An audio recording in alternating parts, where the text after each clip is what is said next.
Mesdames et messieurs, bonsoir. Bienvenue au magazine économique. Chaque dimanche 3h sur Radio Métropole et sur Télémétropole, le rendez-vous économique le dimanche soir à 7h. Chaque année, nous célébrons le mois de la finance, c'est en avril, à l'hôtel Caribé. Et pendant toute une semaine, on parle de finance.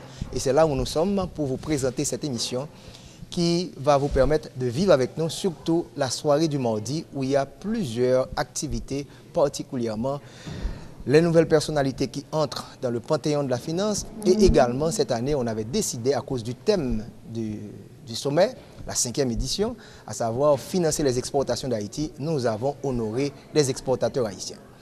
Pour la soirée, on avait commencé avec le gouverneur de la Banque centrale, M. Charles Castel. Comme vous savez, la Banque centrale co-organise cette activité avec nous. Et nous allons entendre le discours du gouverneur, M. Charles Castel. Monsieur le Premier ministre, Madame, Messieurs les ministres, Monsieur le Président de la Commission Finances du Sénat de la République, honorables parlementaires, Messieurs les recteurs des universités Notre-Dame et Quisqueya, chers collègues du Conseil d'administration de la Banque centrale, chers amis de la communauté financière, distingués invités. Nous félicitons Kestner et le groupe Croissance pour cette 5e édition du sommet de la finance qui est devenu, comme le présentateur nous l'a si bien souligné, incontournable dans la vie financière de la République d'Haïti. Réfléchissant à la somme de réflexions que cette initiative suscite, je me suis demandé quelle peut être la vraie valeur ajoutée de tel exercice. Et je me suis dit qu'il devrait dépasser la simple démonstration de savoir et de compétences pour aboutir à des recommandations concrètes et un suivi pour la mise en application effective de ces recommandations. Cela pourrait contribuer valablement à l'avancement d'un secteur financier résolument et délibérément au service de la croissance et du développement de notre pays. Kestner vient de rappeler le thème de cette conférence, financer les exportations. Ce thème est heureux dans la mesure où, aujourd'hui, l'économie haïtienne est basée sur un modèle qui est en train d'atteindre ses limites. Mais pendant ce temps, la réalité est qu'aujourd'hui, le secteur financier est mieux structuré et accuse plus de progrès que le secteur réel. Il a su mobiliser des compétences indéniables à son service. Il est en général bien capitalisé et bien géré et peut se réjouir d'une profitabilité constante à la grande satisfaction de ses actionnaires.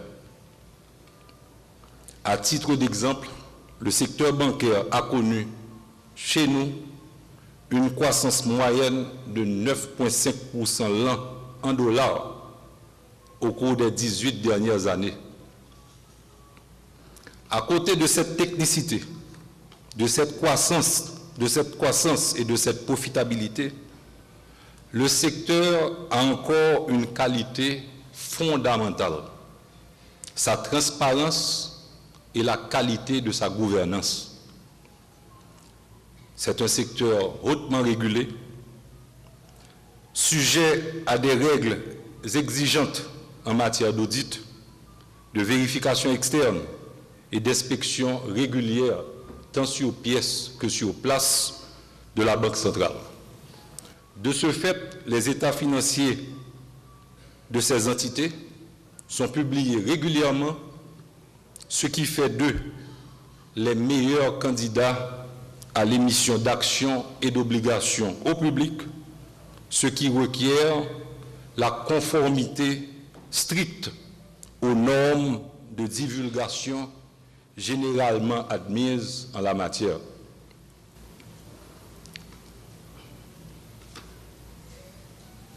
Questeur m'a demandé d'être bref et j'éviterai de m'attarder ici sur les déséquilibres de notre économie.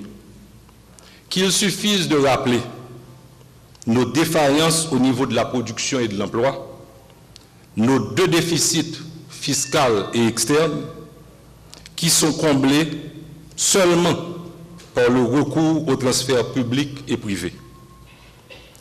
Et de rappeler aussi la forte concentration du crédit au commerce, plus de 60%, alors que l'agriculture, qui représente 25% de notre PIB, a moins de 1% du crédit total. Nos importations de biens et services tournent autour de 4,5 milliards de dollars contre 1,6 milliard pour nos exportations, soit un déficit de près de 3 milliards de dollars. Dans le même temps, les dons officiels sont passés à 563 millions de dollars en 2014 et peut-être sont plus bas encore pour cette année fiscale, contre 1,8 milliard de dollars en 2010. Malheureusement, nous avons gardé les mêmes habitudes de consommation et d'importation que nous avons acquises à partir de 2010.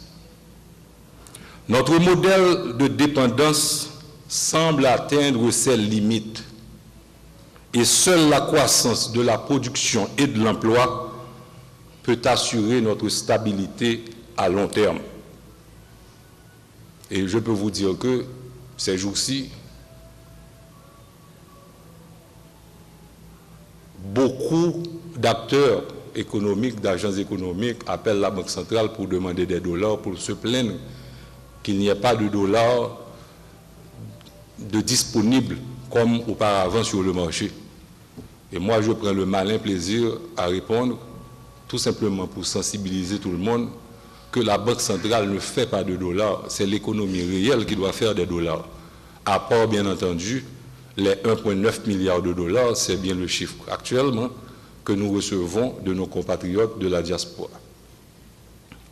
Donc, il faut booster le crédit au secteur productif.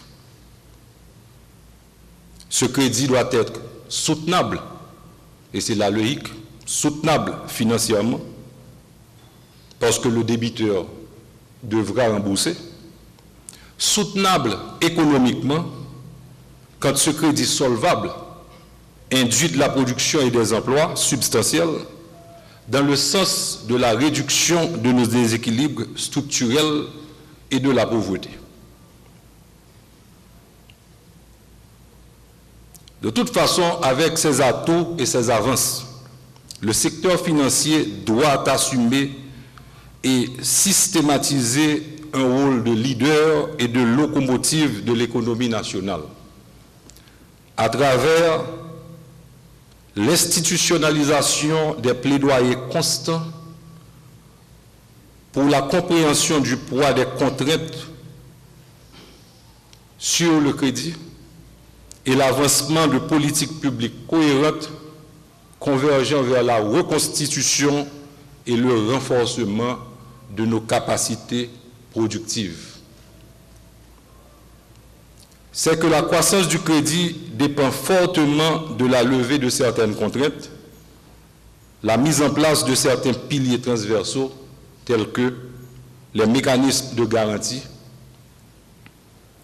la sécurité foncière, la sécurité dans les transactions, l'existence de sûreté adéquate, gages sans dépossession, leasing, etc., l'existence d'informations sur le crédit, la prévisibilité des politiques commerciales effectivement appliquées et les programmes d'assurance adéquats, notamment pour l'agriculture.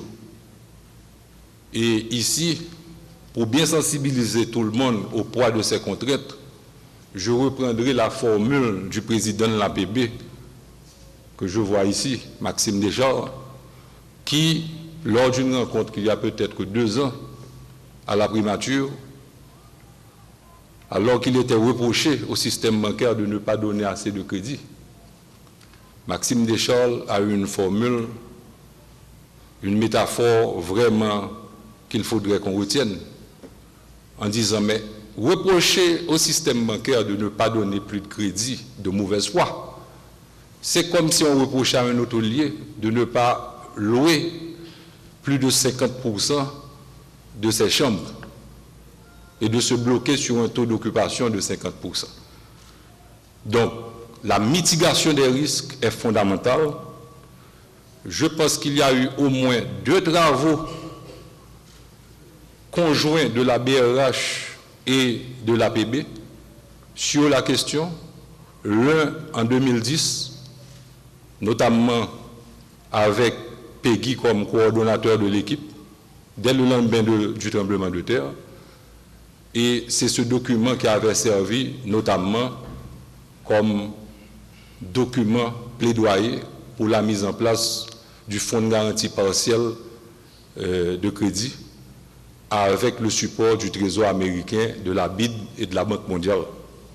Et plus récemment, on a eu encore un rapport du même type à l'attention du Premier ministre Lamotte, disant pratiquement les mêmes choses. Donc, face à un tel immobilisme et vu l'urgence de ces réformes, à mon sens, il est fondamental que le système financier ait une approche plus volontariste sur la question et institutionnalise ces dialogues avec le Parlement, l'exécutif, les syndicats, etc., tous les détenteurs d'enjeux, pour faire avancer effectivement les politiques publiques qui doivent rester cohérentes chez nous. Deuxièmement, le secteur financier peut marquer davantage son biais délibéré en faveur du financement des activités productives pouvant booster la production et l'emploi. Nous venons de dire que ce n'est pas facile, mais nous pensons qu'il y a quand même de la place pour de l'amélioration. Il y a beaucoup d'efforts qui ont été effectués, notamment au niveau du financement des PME. Mais avec le support de la Banque centrale, qui a mis en place pas mal de mécanismes d'attention particulière à certains secteurs, ce sont des formules que nous pouvons encore répliquer pour encourager le crédit au secteur, soit de substitution aux importations, soit d'exportation. Un autre point fondamental est l'intensification des initiatives tendant à l'inclusion financière. Récemment, le président Martelly a lancé officiellement la stratégie nationale d'inclusion financière. La Banque centrale a mis en place le bureau d'information sur le crédit, qui est fondamental. Il y a des projets de loi sur le leasing et sur le gage sans dépossession qui devraient être déposés le plus tôt possible au nouveau Parlement. Mais nous rappellerons aussi que les institutions importent également. Et c'est là encore que je pense que le système financier doit peser de tout son poids. Et quand je dis système financier, ce n'est pas à l'exclusion de la Banque centrale, pour que, justement, ces institutions qui vont gérer les garanties comme le leasing, comme le gage sans dépossession, soient des institutions fortes et crédibles pour que la publicité de ces gages et de ces sûretés se fasse bien. Et enfin, le système bancaire peut avoir une attitude plus volontariste vers l'approfondissement financier et la bonne gouvernance des sociétés. Je l'avais dit plus tôt, les banques bénéficient d'une bonne gouvernance et montrent beaucoup de transparence. Premièrement, parce que nous avons de bons banquiers, je le dis souvent, mais également par la force des choses, parce qu'il s'agit d'un secteur hautement régulé. Donc nous pensons que les banques pourraient faire l'effort d'ouvrir un petit peu plus leur capital pour offrir aux épargnants haïtiens, dans toute la mesure du possible, d'autres instruments que les dépôts bancaires. Cela est fondamental pour l'encouragement de l'épargne et de la formation du capital. Nous ne suggérons pas que vous ayez à abdiquer le contrôle de vos sociétés, mais je regarde en face de moi beaucoup de financiers, beaucoup de spécialistes en montage juridico-financier, et je pense que certaines institutions l'ont déjà fait lorsqu'il s'est agi pour eux d'entreprendre des activités à travers des filiales commerciales. Donc je ne citerai pas de nom pour qu'on ne m'accuse pas de faire de la publicité pour une entité ou pour une autre. Mais il est possible, par exemple, à travers des actions, par exemple, à dividendes prioritaires, sans droit de vote, etc., d'offrir au public une autre gamme de produits financiers, d'instruments financiers, où ils puissent investir. L'autre aspect de la question, et c'est là que je pense que les banques peuvent jouer un rôle capital pour encourager ce mouvement également, ne nous voilons pas la face. Et nous savons tous que le système en général commercial haïtien et le système des entreprises souffrent d'un problème fondamental. C'est le surendettement des entreprises, très souvent, et un recours outrancier aux leviers financiers. Or, nous savons tous que le conventional wisdom nous dit que quand le risque d'affaires est élevé, on le vit aujourd'hui encore dans plusieurs secteurs, le risque financier gagnerait à être bas. Ce n'est pas le cas tout le temps. Donc la Banque centrale très souvent est appelée à la rescousse pour offrir des fenêtres de financement là où une augmentation de l'equity et du capital ferait mieux l'affaire. Et je pense que vous autres, créanciers du système, vous pouvez jouer un rôle majeur pour encourager vos débiteurs à mieux structurer leur société, à gagner en transparence et en bonne gouvernance pour que ces entités-là se préparent à la divulgation des informations financières qui est le standard international.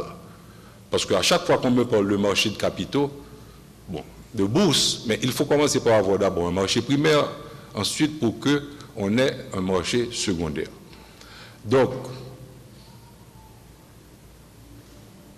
dans l'agenda que je vous propose, l'agenda est cousu, le challenge est grand, mais le niveau de technicité que nous avons dans le système bancaire, reconnu internationalement, que 2 fois après 2 ou 3 jours en Haïti, sur le niveau de technicité, les experts confessent qu'ils ne s'attendaient pas à autant de technicité chez nous en Haïti. Donc le problème n'est pas technique. Il y a quelques mois, le gouverneur Noyer de la Banque de France nous a rendu visite en Haïti. Et après une belle journée passée en Haïti,